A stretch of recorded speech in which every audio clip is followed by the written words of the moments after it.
चलिए बच्चों, देखिए अगला प्रश्न शुरू करते हैं। अगला प्रश्न है हमारे पास प्रश्न संख्या 18। सिद्ध कीजिए कि एक बाहरी बिंदु से वृत्त पर खींची गई दो स्पर्श रेखाएं हैं। बाहरी बिंदु है ए, इस वृत्त पर खींची गई दो स्पर्श रेखाएं हैं, ठीक है, के बीच का कोण, इन दोनों रेखाओं के बीच का कोण उस कोण का संपूरक होता है, उस कोण का संपूरक होता है जो केंद्र पर स्पर्श स्पर्श जीवा के समक्ष बनता है। ये वाला, ये जो स्पर्श रेखा है, ये दो जो स्पर्श रेखाएं हैं, स्पर्श रेखा के समक्ष बनता है। इन दोनों, ये तुम्हारी हो गई, देखो ये दोनों स्पर्श रेखाएं हैं, स्पर्श रेखा के समक्ष जो बनता है, यानी इस वाले कोण के सम, संपूरक होता है ये कोण। ये हमें सिद्ध करना है। अब देखो, मैंने ये बात बताई थी कि जब ये जो हमारा व्रत होता है, इस व्रत की ये जो दो स्पर्श रेखाएं हैं, तो इसका योग और हमारे इस कोण का योग 180 होता है ना। यानी इस कोण का योग, इसे मान लेते हैं ए, इसे मान लेते हैं ओ, यानी एंगल ओ और एंगल ए का योग जो है 180 होता है। ये बात हमने बताई थी, है ना। तो बेसिकली यही बात वो पूछ रहा है, पर उसने हमें दे दिया हिंदी में। हिंदी में ये बात उसने पूछ ली हमसे। अब इससे घबरा मत जाना। क्या? संपूरक। संपूरक का मतलब होता है ऋजु, ऋजु पूरक।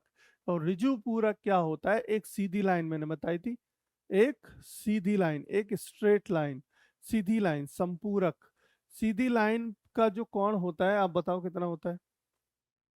चांदा तो देखा होगा ना, चांदा एकदम नीचे से सीधा होता है। तो जब चांदा होता है तो चांदे का आपका जो कोण होता है नीचे वाला, वो कितना होता है बताओ? वो आपका होता है 180 होता है ना। तो कहने का मतलब ये है कि जो हमारा कोण होता है वो 180 होता है, दोनों का योग। दोनों कोणों का योग बराबर है अगर 180 के, तो आपका क्या होगा? एक कोण दूसरे कोण का संपूरक होगा। एक कोण दूसरे कोण का संपूरक होगा। यही बात वो पूछ रहा है हमसे इस प्रश्न में। देखो कैसे करेंगे इस प्रश्न को, चलो करते सॉल्व करते हैं। मान ये हमारा एक वृत्त जो दिया है हमें, इस वृत्त के बाहर कोई बिंदु है जहां से दो स्पर्श रेखाएं इस पे डाली गई हैं। मान लेते हैं हमारी एक स्पर्श रेखा ये हो गई हमारी, ठीक है, और दूसरी स्पर्श रेखा ये हो गई यहाँ से, ठीक है। ये दोनों स्पर्श रेखाएं हैं, बाहर बिंदु कोई ए दे रखा है। मान लेते हैं यहाँ पे क्या दिया है हमें, कोई ए बिंदु दिया है। ए बिंदु दिया है जो इसको स्पर्श करता है पी और क्यू पे। जो जो दो रेखाएं हैं वो ए पी और ए क्यू हैं, जो वृत्त पे पॉइंट पी और क्यू पे स्पर्श करती हैं। इसका एक बिंदु है केंद्र बिंदु, जिसका नाम है ओ। इसका नाम क्या है? ओ है। अब देखो, एक हम रेखा खींचते हैं जो केंद्र ओ से और ए तक जाती है, ओ से और ए तक जाती है। और हम लंब खींचते हैं दो, जो हमारी त्रिज्या कहलाती है और जो लंब भी कहलाती है। और ये जो त्रिज्या होती है वो हमारे स्पर्श बिंदु पर लंब होती है। ये बात हम जानते हैं, ये तो अभी हम सिद्ध करके आए हैं पीछे, लंब होती है ना। हमारी स्पर्श रेखा पर जो त्रिज्या होती है वो क्या होती है? लंब होती है। इसका मतलब ये दोनों कोण होंगे वो कितने के होंगे? 180 डिग्री के होंगे। और एक सॉरी, दोनों का कोण का योग 180 होगा। एक कोण 90, ये भी कोण 90 का होगा, है ना। तो अब इसको देखो, ये यानी कि ये दोनों कोणों का योग 180 हो गया, तो ये दोनों कोण कैसे हैं आपस में? संपूरक कोण है। और मतलब बेसिकली ये एंगल क्यू, जो कोण क्यू है, वो संपूरक होगा क्यू पी के लिए और पी संपूरक होगा क्यू के लिए। यही बात हमें बतानी है।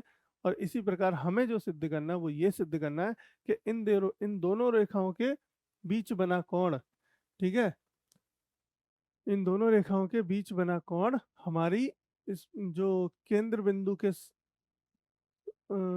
बिंदु पर स्पर्श जीवा के समक्ष बनता है, उस कोण के संपूरक होगा। यानी ये वाला कोण इसके संपूरक होगा, ये बताना है। अब ये मैंने बताया था, दोनों दोनों कोण क्या होता है? 180 के बराबर होते हैं। ये बात तो हमने बता दी थी। तो ये तो सब चीजें हो गई वर्बली, जो मैंने तुम्हें बता दिया क्या हो गया बेटा, वर्बल हो गया, जो मैंने उनको बता दिया। लेकिन मुझे क्या करना है, अब ये लिखित में प्रूफ करना है। तो लिखित में जब प्रूफ करना है तो देखो कुछ थ्योरम, कुछ बातें आपको याद रखनी पड़ेंगी। वो क्या याद रखनी है, तो वही बताते हैं। देखो सिद्ध क्या करना है हमें, पहले तो वो क्लियर होना चाहिए।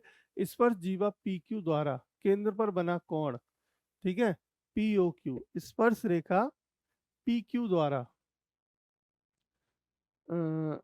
देखो ये स्पर्श बिंदु से, ठीक है, पी क्यू, जो हमारा बेसिकली जो पी और क्यू है, दो स्पर्श रेखा है, ठीक है, स्पर्श बिंदु है, सॉरी स्पर्श बिंदु के द्वारा जो केंद्र ओ पर बना कोण, ओ पर बना कोण क्या होगा, पी ओ क्यू व पी ए क्यू, तो संपूरक कोण क्या होगा, पी ए क्यू होगा। ये सिद्ध करना है। लिख देता हूं मैं, चलो इस बात को, ताकि आप समझ जाओ कि हमें करना क्या है। सिद्ध करना है हमें स्पर्श जीवा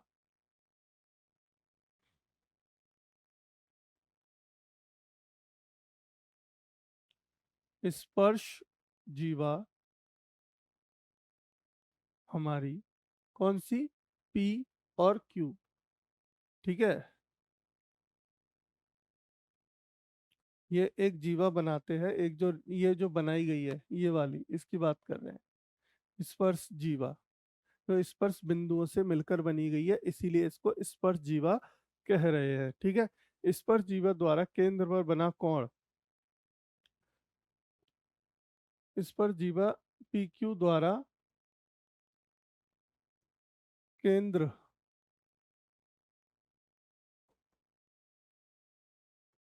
केंद्र पर बना कोण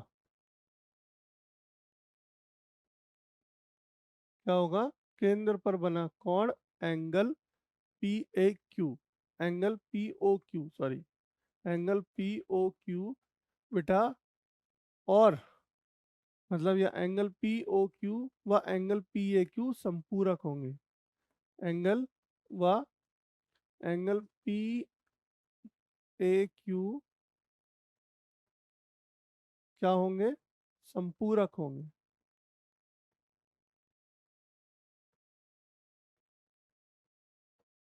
संपूरक होंगे, ठीक है, ये संपूरक हैं, ठीक है, ये हमें सिद्ध करना है, संपूरक हैं, सिद्ध करना है ना, ये बात तो हमने लिखेंगे, संपूरक हैं, ये बताइए। ये तो हो गई सिद्ध की बात। अब करते हैं इसका सॉल्यूशन, यानी कि समाधान, या हल करते हैं इसको। हल कैसे करेंगे, हल करने के लिए सबसे पहले देखो हमने यहाँ पे OP और OQ दो लंब खींचे, दो लंब खींचे यानी दो त्रिज्याएं खींची, ठीक है। तो इस पर बिंदु से जाने वाली त्रिज्याएं क्या होती हैं, ये लंब होती हैं। स्पर्श बिंदु पर खींची गई त्रिज्या क्या होती है, लंब होती है उस स्पर्शीय रेखा पर, ठीक है। तो इसी प्रकार हमारे ये दो एंगल होंगे, ये दो एंगल होंगे, ठीक है। देखो यहाँ पे OP क्या है, परपेंडिकुलर है हमारा PA पे, और OQ परपेंडिकुलर यानी कि लंब है किस पे, AQ पे, ठीक है। बात करते हैं चूंकि, इसलिए इसलिए दोनों ये समकोण हैं, क्योंकि ये दोनों क्या है, समकोण हैं, इसलिए दोनों का योग, इसलिए angle OPA plus angle OQA बराबर होगा 180 डिग्री के। कितने का होगा, 180 डिग्री के, क्योंकि दोनों ही परपेंडिकुलर, परपेंडिकुलर का मतलब लंब है, और लंब का मतलब है समकोण, समकोण का मतलब 90। इतनी सारी बातें बता रहा हूँ आपको, इतनी सारी बातें बता रहा हूँ। देखो लंब 90, समकोण 90, परपेंडिकुलर 90, इसका मतलब सबका क्या हो गया, 90 हो गया, 90 डिग्री, ठीक है। तो इसलिए जो हमारा चतुर्भुज, देखो ये क्या है, हमारे दोनों आपस में परपेंडिकुलर है, ये परपेंडिकुलर है, तो ये इन दोनों का योग, इन्हीं कोणों का योग क्या होगा, 180 के समान होगा। 180 डिग्री के कितने होगा, 180 के डिग्री इक्वलेंट होगा। ये तो हम अब तक करते आए हैं, है ना। और जब ये दोनों, ये क्या है, एक चतुर्भुज है, OPAQ क्या है, एक चतुर्भुज है, एक चक्रीय चतुर्भुज है। कैसा है, एक चक्रीय चतुर्भुज है। इसलिए हमारा जो चतुर्भुज चतुर्भुज OPAQ O P A Q क्या है? एक चक्रीय चतुर्भुज है, चक्रीय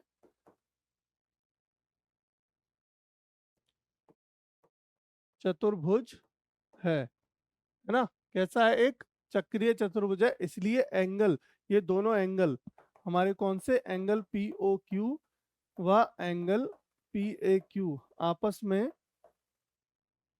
कैसे होंगे? आपस में संपूरक होंगे, क्योंकि दोनों का योग कितना आएगा? दोनों का योग आएगा 180 के बराबर। भाई चतुर्भुज के तीनों कोणों का योग होता है 360, ठीक है, तीनों कोणों का 360 होता है। दो कोणों का कितना निकल के आया? 180। दो का कितना निकल के आया? 180। तो शेष दो का कितना बचेगा? 180। तो दोनों शेष कोणों का योग जब 180 है तो दोनों कोण क्या होंगे? संपूरक होंगे। कैसे होंगे? संपूरक होंगे। संपूरक को हमने क्या बताया? संपूरक कौन से कोण होते हैं? जिन दो कोणों का योग बराबर हो कितने के? 180 के, वो संपूरक कहलाते हैं। ठीक है। और एक होता है पूरक। पूरक कोण के भी बता देता हूँ। पूरक होता है जिन दोनों कोणों का योग 90 डिग्री के, 90 डिग्री के बराबर होता है, उसे पूरक कोण कहते हैं।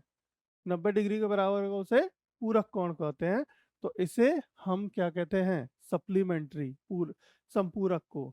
और हमारा जो पूरक होता है उसे कहते हैं एलिमेंट कॉम्प्लीमेंट्री, कॉम्प्लीमेंट्री। ठीक है। तो ये हमारे दो कोण होते हैं।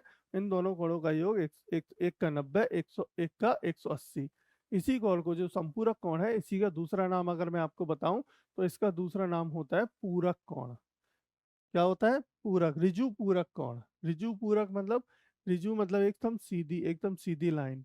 ठीक है। तो ऋजु पूरक कोण इसका दूसरा नाम होता है।